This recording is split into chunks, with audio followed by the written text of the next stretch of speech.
reach through the stars tonight. A cosmic voice in the endless light. The dawn of dreams under galaxies glare. Take my hand, let's journey out there. Follow me through the stargates glow to cold us for celestial winds to blow. My light is eternal, it cannot decay. Come with me, let's drift away. I descended to earth just to find your flame. Through the spinning void, I whispered your name. The universe hums a song just for two. Hear it now, it's calling to you. The echoes of infinity weave through the air. A realm beyond time, we'll make it there. Step with me where the shooting stars collide. In coldest, our destinies abide. Follow me through the stargates glow to coldest where celestial winds do blow. My light is eternal, it cannot decay. Come with me, let's drift away.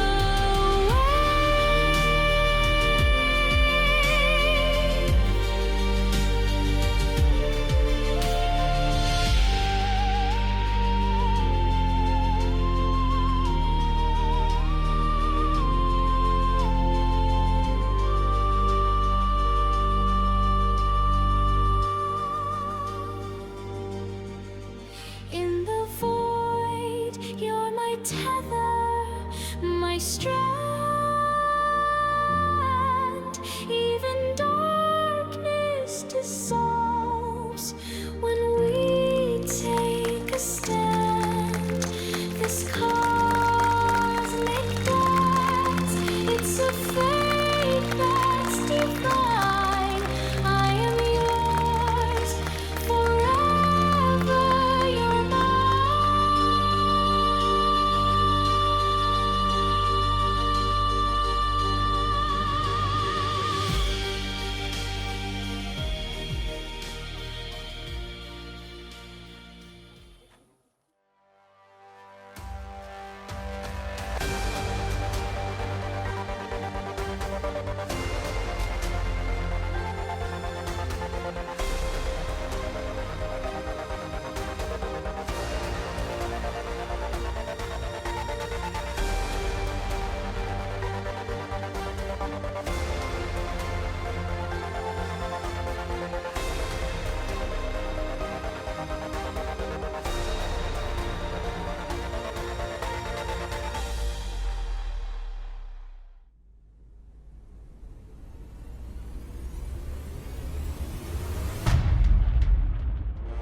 Année 1900, Nikola Tesla reçoit le premier signal radio supposé provenir d'extraterrestres. Alors qu'il travaillait avec son magnifier, Nikola Tesla a reçu un motif de signal intelligent. Il s'agissait en fait du premier signal radio cosmique jamais détecté. Il pensait qu'il provenait soit de Vénus, soit de Mars, et qu'il était le premier à recevoir un message d'une civilisation extraterrestre. J'ai observé des actions électriques qui m'ont semblé inexplicables. Bien qu'elles soient faibles et incertaines, elles m'ont donné une profonde conviction et une prescience que sous peu tous les êtres humains de ce globe, comme un seul, tourneront leurs yeux vers le firmament au-dessus, avec des sentiments d'amour et de révérence, ravis par la bonne nouvelle. Frères, nous avons un message d'un autre monde, inconnu et lointain. Plus tard, les implications des actions de Tesla ont été révélées dans un briefing préliminaire ultra top secret, daté du 8 janvier 1989.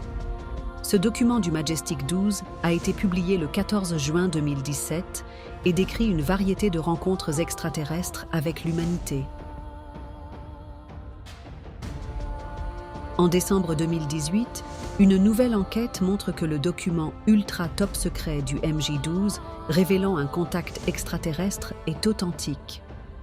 1919, par médiumnité, Maria Orsic livre la technologie des plans d'une machine volante circulaire qui sera développée par les nazis.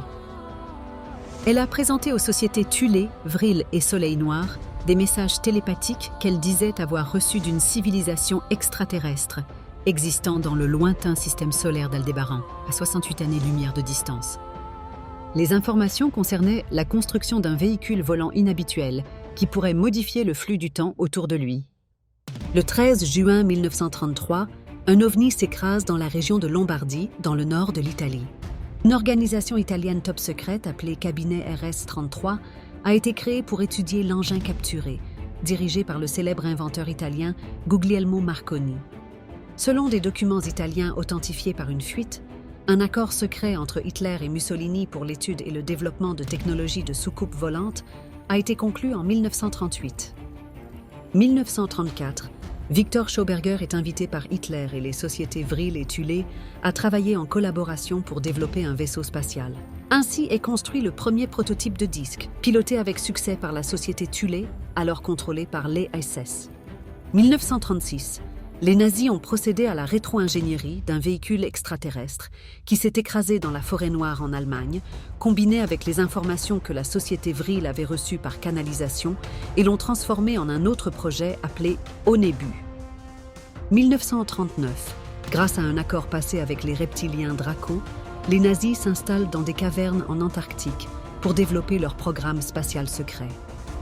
24 février 1942, des ovnis dans le ciel de Los Angeles sont attaqués avec des canons anti-aériens. Une formation de 12 à 15 engins non identifiés a été aperçue. Les artilleurs côtiers ont tiré 1430 coups de feu sur les cibles. Il y a eu 2 engins abattus, dont un a été récupéré sur la côte californienne. Novembre 1944, des pilotes allemands et japonais survolant l'Europe occidentale ont signalé des objets lumineux ronds se déplaçant rapidement derrière leur avion. Ils ont rapporté qu'ils semblaient jouer avec l'avion, effectuant des virages brusques avant de simplement disparaître, et que les objets volaient en formation avec leur avion et se comportaient comme s'ils étaient sous contrôle intelligent, mais n'ont jamais affiché de comportement hostile. 17 janvier 1947, opération High Jump. L'amiral Byrd est envoyé avec une force militaire pour détruire la base nazie en Antarctique.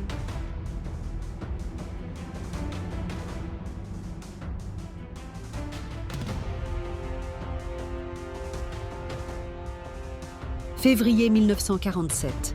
L'amiral Byrd décrit dans son journal sa rencontre avec une personne qu'il appelle maître, vivant, selon sa description, en intraterre. Il lui délivre un message pour le prévenir du danger du nucléaire et l'avidité de pouvoir de certaines personnes qui conduiraient à la destruction de la Terre. Malheureusement, l'amiral Byrd ne fut pas autorisé à diffuser ce message. Le 24 juin 1947, alors qu'il pilotait son petit avion près du mont Rainer, dans l'État de Washington, l'homme d'affaires Kenneth Arnold a déclaré avoir vu 9 objets aériens en forme de disque ou de soucoupe. C'est ainsi que le terme « soucoupe volante » a été utilisé pour la première fois par Kenneth Arnold. Plus de 800 signalements de soucoupes volantes ont été effectués par des Américains au cours de l'été 1947. Le 2 juillet 1947, un véhicule extraterrestre s'écrase à Roswell, au Nouveau-Mexique. L'histoire fait la une des journaux le 8 juillet, affirmant qu'une soucoupe volante a été capturée. Mais le FBI étouffe l'affaire. Un document du briefing préliminaire ultra top secret du 8 janvier 1989 révèle qu'il y a eu un atterrissage d'une soucoupe volante le 25 mars 1948 à Aztec, au Nouveau-Mexique. L'équipe a trouvé les corps de 2 petits humanoïdes attachés dans leur siège. Les extraterrestres étaient morts. Le rapport décrivait ensuite la découverte de tubes cryogéniques contenant des corps ressemblant à des humains, dont 4 ont été réanimés avec succès. 10 février 1951, un commandant de la marine a vu un ovni de presque 1 km de diamètre s'approcher de son avion depuis l'océan lors d'un vol vers Terre-Neuve. Le commandant Graham a déclaré: On pouvait voir le dôme et la couleur autour du périmètre de l'engin et il a été suivi au radar à une vitesse de 3000 km/h. Le commandant Graham a également divulgué des photos d'ovnis atterrissant sur un porte-avions et le rapport concernant cet incident au National Press Club de 2001 où Dan Willis était présent. 1951, 5000 membres d'équipage voient un énorme vaisseau extraterrestre cylindrique planer à 120 mètres au-dessus du pont d'envol. Le 18 novembre 1952, le président élu Eisenhower reçoit le briefing du Majestic 12 concernant les ovnis et les extraterrestres. 20 novembre 1952, George Adamski entre en contact avec l'occupant d'une soucoupe volante qui avait atterri près de Desert Center en Californie. Les témoins de l'atterrissage et de la rencontre d'Adamski avec l'occupant de l'OVNI ont signé une déclaration sous serment soutenant la version des faits d'Adamski, publiée dans son livre en 1953, « The Flying Saucers Have Landed ». Le 20 février 1954, le président Eisenhower a une réunion de premier contact avec des extraterrestres nordiques représentant la Fédération galactique des mondes, sur ce qui est aujourd'hui la base aérienne d'Edwards en Californie. Ils nous ont mis en garde contre les extraterrestres reptiliens et gris et leurs alliés allemands et nous ont proposé de nous aider dans notre développement spirituel. Vous êtes sur le chemin de l'autodestruction et vous devez cesser de vous entretuer, de polluer la terre, de piller ses ressources naturelles. Vous devez apprendre à vivre en harmonie. Vous devez démanteler vos armes nucléaires. En échange, que nous offrez-vous comme technologie avancée? Nous ne pouvons rien vous offrir car vous n'êtes pas assez avancé spirituellement pour ne pas en faire un mauvais usage. Aucun accord n'a donc été conclu. Et malheureusement, la divulgation prévue en 1954 n'a jamais eu lieu.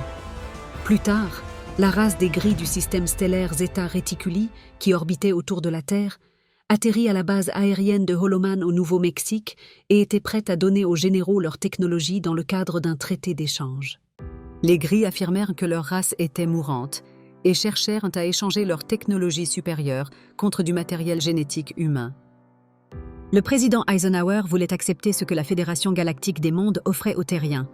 Malheureusement, le Majestic 12 négocia un traité secret avec ces créatures, à l'insu d'Eisenhower, sans l'avis ni le consentement du Congrès ni du grand public. Pour l'échange de technologies, l'accord prévoyait un centre d'opération top secret sur une base aérienne au Nevada, connue sous le nom de Zone 51, ainsi qu'une autre non divulguée dans le sud-ouest, vraisemblablement souterraine près de Dulce, au Nouveau-Mexique. En 1957, l'astronaute Gordon Cooper est témoin de la rencontre avec un vaisseau extraterrestre à la base aérienne d'Edwards, en Californie. J'avais une équipe de tournage qui filmait l'installation lorsqu'ils ont repéré une soucoupe. Ils l'ont filmée alors qu'elle survolait la zone, puis a plané, déployé 3 jambes en guise de train d'atterrissage et est redescendu lentement pour atterrir sur le lit d'un lac asséché. C'était une soucoupe classique, argentée et brillante, d'environ 9 mètres de diamètre. Il était assez clair qu'il s'agissait d'un vaisseau extraterrestre. Mais le film a été confisqué par la CIA. Le 16 mars 1957, Val Thor arrive à bord d'un vaisseau spatial depuis Vénus pour rencontrer le président Eisenhower. À 8 heures du matin ce jour-là, le vaisseau de Val Thor atterrit à Alexandria, en Virginie, dans un champ agricole. La police emmena Val Thor au Pentagone où il rencontra le secrétaire à la Défense, puis Eisenhower, Nixon et tous les chefs d'état-major interarmés. Val Thor resta 3 ans aux États-Unis. Le 17 janvier 1961, le président Eisenhower fait son discours d'adieu. Après l'élection présidentielle de 1960, il se sentit obligé de partager ses inquiétudes de manière générale lors de ce discours. Ce fut cependant ce qu'il partagea en privé avec le président élu Kennedy, qui eut l'impact le plus marquant sur l'histoire américaine.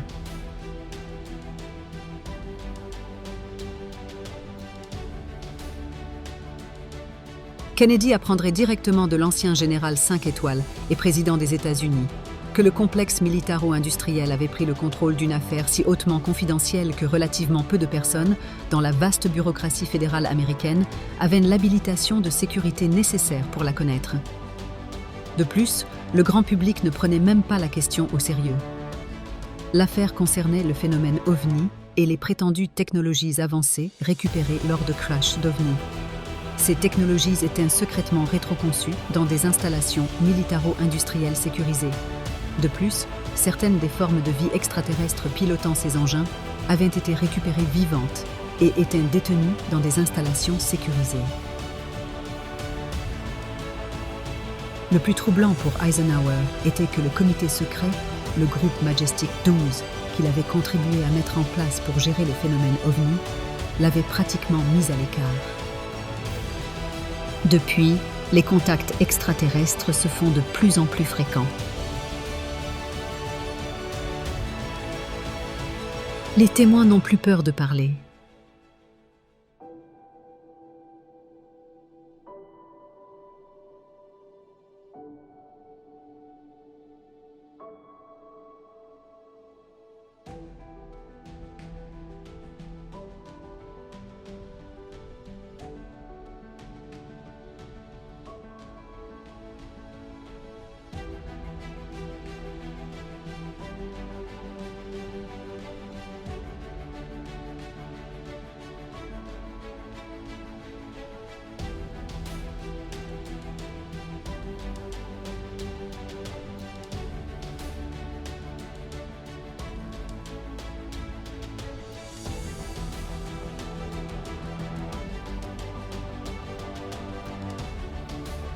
Les preuves sont là.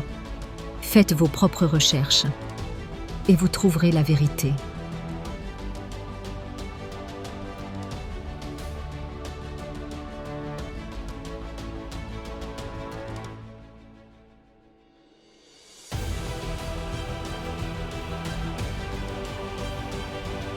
À vous, nous disons que nous n'avons réalisé que le début.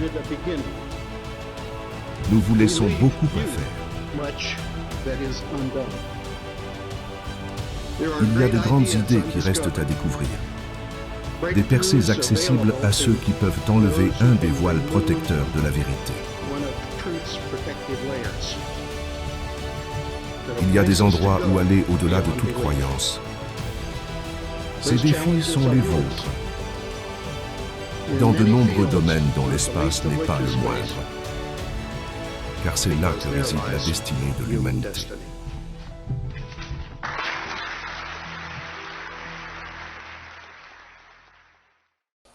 Nous avons traversé l'espace entre les galaxies, arrivant de 45 millions d'années-lumière pour venir sur votre planète et découvrir la beauté d'un paradis qui nous a séduits. Ce message est un message de Una, de la Confédération intergalactique. Nous sommes venus sur votre planète il y a 65 millions d'années et avons découvert ce monde et la promesse d'un futur comme nous n'en avions jamais prédit. Ce futur, nous l'avons chéri, nous l'avons protégé. Les espèces qui ont grandi sur ce monde, quand même unique à sa manière, se sont développées en des civilisations prometteuses. Nous avons surveillé ces civilisations, nous les avons aimées comme des parents, nous les avons protégées, nous les avons conseillées, nous les avons guidées, nous avons installé des bases sur cette planète que vous avez appelée Terre. Nous avons travaillé dans ces bases, secrètement, pour faire de ce monde un monde en sécurité. Vous avez à marcher un chemin qui n'est pas facile, car vous êtes arrivé au point crucial où vous allez entrer dans une nouvelle ère. Nous vous tenons la main, nous sommes revenus pour vous aider dans cette transition, pour vous seconder dans vos choix. Mais ces choix, vous les faites eux-mêmes. Ces gestes, ce sont vos gestes. Ces décisions, ce sont les vôtres. Nous sommes juste en arrière-plan, comme des gardiens, comme des anges, tels que vous les appelez, bien que nous n'en soyons pas. Nous sommes un collectif de 110 galaxies, réunies dans une alliance, travaillant pour la vie et pour l'équilibre et la justice. Aujourd'hui, ce soir, je délivre ce message par ma sœur, en souhaitant que vous découvriez la trace de nos gènes qui sommeillent en chacun de vous. Ces gènes, vous les réveillez lorsque vous vous rendez compte de votre identité. Ce soir, nous sommes là, pas très loin. Certains de nos vaisseaux sont au-dessus de vous. Si votre cœur est assez grand pour croire en nous, vous nous verrez. Il faut élever votre vibration pour nous rejoindre à mi-chemin. Vous êtes le pont. Et c'est avec amour que nous vous souhaitons un merveilleux et prospère futur. Bienvenue dans cette humanité. Le futur est maintenant le présent. Vous avez ouvert la porte. Vous êtes libre. Nous vous aimons et vous aimerons toujours. Nous ne serons jamais bien loin. Mon nom est Una et je bénis vos pas.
2, 1, 2. Do you guys hear me? Akuya Mate! I'm glad that you guys came here today. Super player, let's stand up and let's do a meditation for the ending. You ready? We're gonna hop one time, okay? But long. When I count to 3, okay? 1, 2.